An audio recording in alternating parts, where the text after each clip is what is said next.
இந்த காட்சியை பார்த்தோம்னால் ஏறத்தாழ ஒரு கிலோமீட்டர்லேருந்து 2 கிலோமீட்டர் நீளம் வரை இங்கே வந்து வரிசையாக நெல் மூட்டைகள் விவசாயிகளிடமிருந்து கொள்முதல் செய்யப்பட்டு தற்பொழுது இங்கே வந்து அடுக்கி வைக்கப்பட்டிருக்கிறது.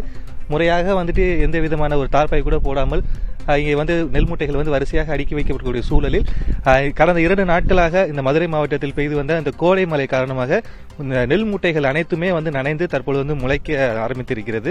இதனால் விவசாயிகள் வந்து கிட்டத்தட்ட 1 மாத காலத்திற்கு முன்பாக போடப்பட்ட இந்த நெற்களை வந்துட்டு முறையாக அதிகாரிகள் வந்து கொள்முதல் செய்யாத காரணத்தினால் தற்பொழுது இங்கே இந்த வெயிலிலும் மழையிலும் இந்த நெல் மூட்டையானது காய்ந்து கொண்டிருக்கிறதா நம்ம வந்து ஒளிபரப்பு குணசேகரன் காட்சிப்படுத்தி கொண்டிருக்கிறார். இது சம்பந்தமா வந்து பேசுறதுக்கு இந்த பகுதியை சேர்ந்த விவசாயிட்டே கேட்கலாம். அண்ணா வணக்கம் அண்ணா, இப்போ நீங்க வந்து எவ்வளவு நாளைக்கு முன்னாடி வந்துட்டு இங்க நெல்லை வந்து கொட்டினீங்க? இந்த நெல்லை வந்து கரெக்டான டைமுக்கு எடுத்துட்டு போறதுக்கு என்ன காரணம்? சார் 1 மாசம் சார் இன்னும் எடுக்க மாட்டாங்க. பூரா மழை பெஞ்சு முளைக்கும் சார். நீங்க தான் பார்த்து ஏதாவது இப்படி செய்யறாங்க என்னான்னு நீங்க தான் சார் முடிவு பண்ணு.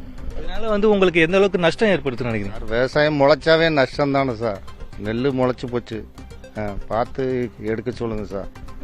பாலா, அதாவது இந்த இப்போ கடந்த சில நாட்களாக வந்து தேர்தல் வந்து அமல இருந்த காரணத்தினால வந்துட்டு பணங்களை வந்து எடுத்துட்டு வர முடியாத சூழல் இருந்தது. அதனால வந்து என்னன்னா வியாபாரிகளும் வந்துட்டு இங்க அது தனியார் வியாபாரிகளும் உங்கள்கிட்ட இருந்து நெல்லை வந்து வாங்க முடியாத சூழல் வந்து இருந்திருக்குது.